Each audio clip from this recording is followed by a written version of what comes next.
sensitivity and alignment with it fluctuates.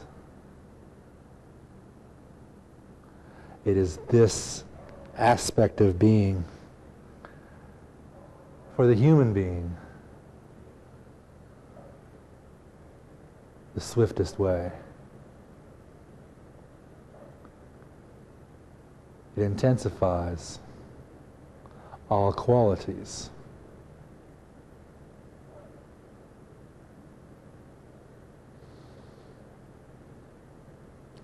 Most certainly, and again with great force,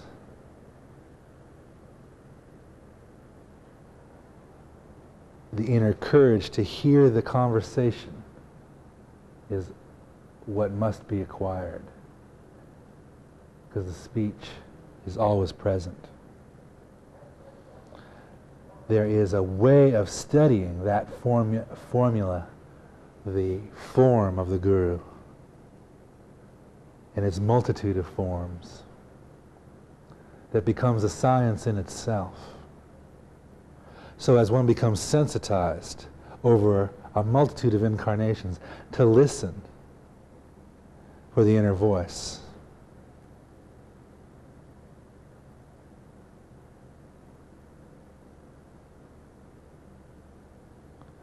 it could be said in an intangible way, yet very tangible, the human form has produced a very high quality of psychic organ that has attuned itself to this principle. It's the awakening of this psychic organ that becomes vital as a function, and everything else follows.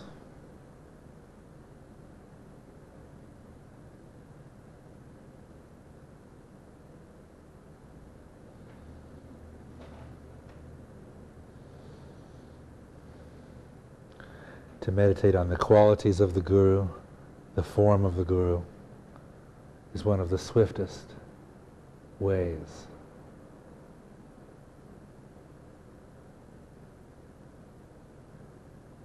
Very powerful, dead-on conversation occurs when this method is engaged.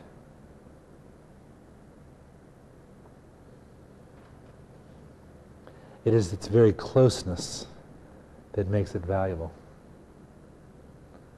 It is already acquired. Alignment with it and to learn to hear it is the skill that must be cultivated. It is indeed the self, and it is an expression of the self that can only be described as grace.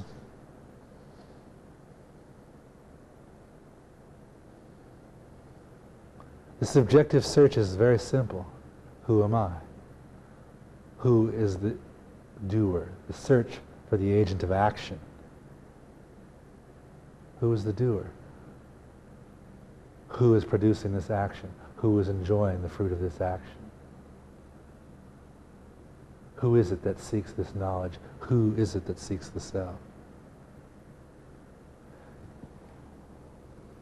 That hollowed out space in the sound who is where it is. Just an emptiness right there. It's not a positive, it's a negative. It is self-apparent.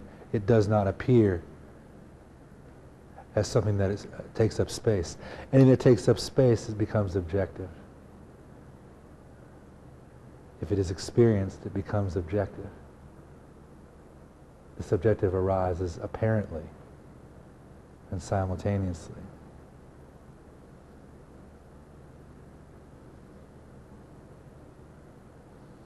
All of this is what meditation is about. And it's not like, oh, there's one school, I follow the path of the subjective science. I follow an objective form of meditation. I follow the path of bhakta and love. I'm seeking knowledge, jnana. It doesn't work like that. You end up experiencing them all simultaneously and one after the other.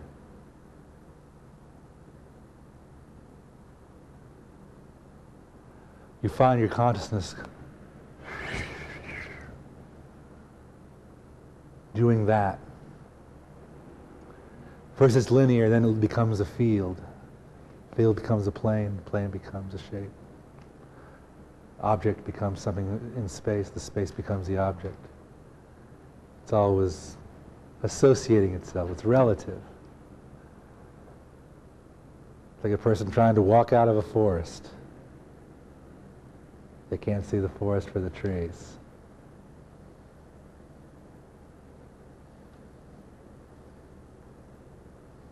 Meditation is that process, that experience.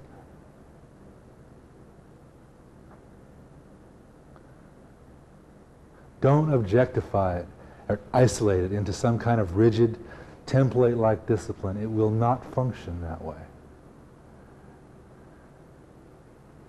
It will become, will produce a mechanical, dry effect, like you're trying to coerce yourself into a shape that you can't take.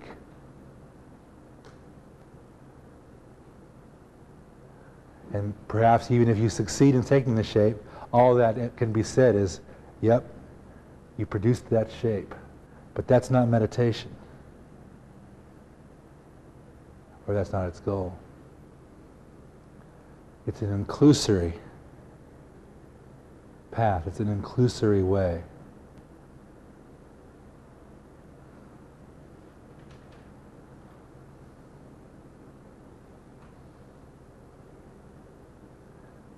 Even to the point of including an absence. A nothing is a something.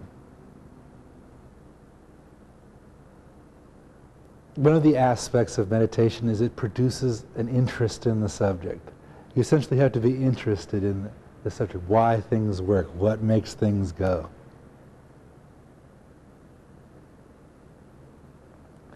A desire to gain some knowledge of how things are put together usually is somewhere in there.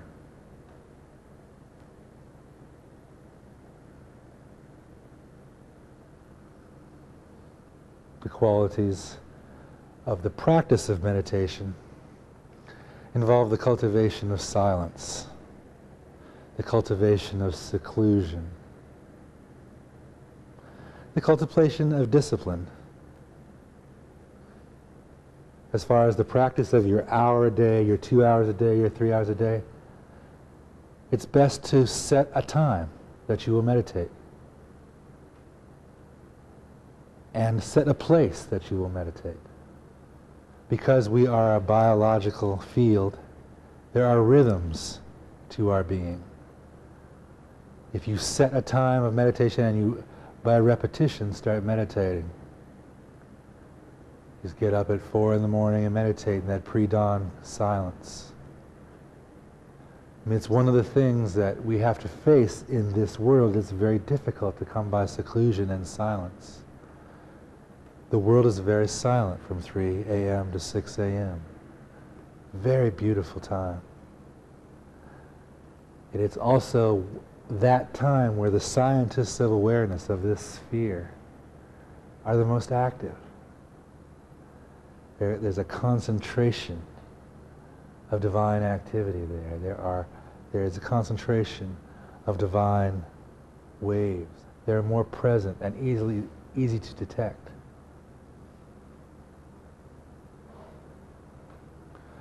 And if you get your body in the habit of getting up and meditating at that time, there's no effort involved. If you just make yourself available for meditation at that time of the day, you spontaneously meditate. You don't have to try. Your mind automatically becomes empty, fills with light. A feeling of devotion arises. You feel your life. It's a simple time, very essential.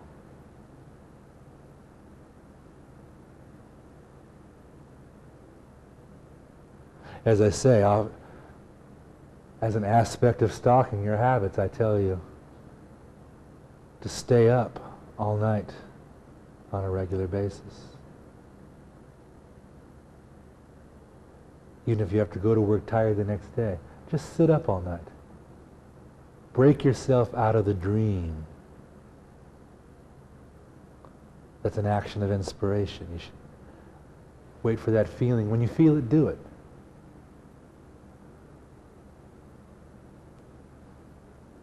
There's incredible value to just sitting up quietly in a room, not reading, maybe reading a little bit, then putting the book down. Not even necessarily meditating a little bit, then just sitting there. It's almost a contemplative air. You let what comes in, come in, what goes, go. You'll find yourself meditating in a very profound way, automatically. But because of the organic quality of our being, it's very good to cultivate the quality of silence. Make a point of being silent once a day. Don't cultivate seclusion. Make a point of being alone once a day.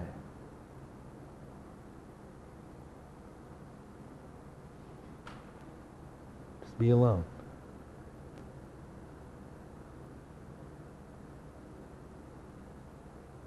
As far as the quality of meditation, find the best time for you. If it's late morning, after you get back from work, noon, midnight, whatever it is.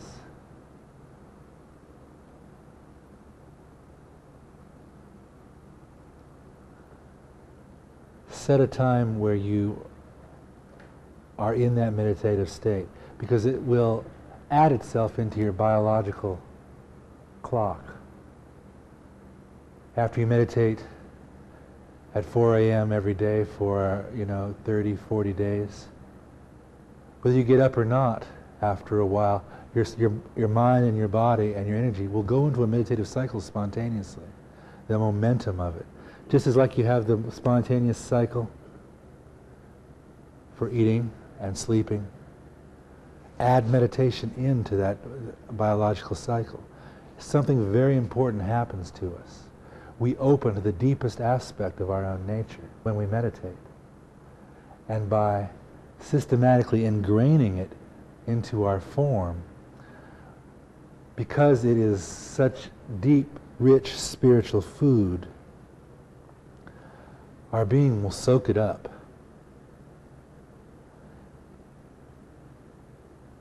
Human beings are essentially creatures of habit.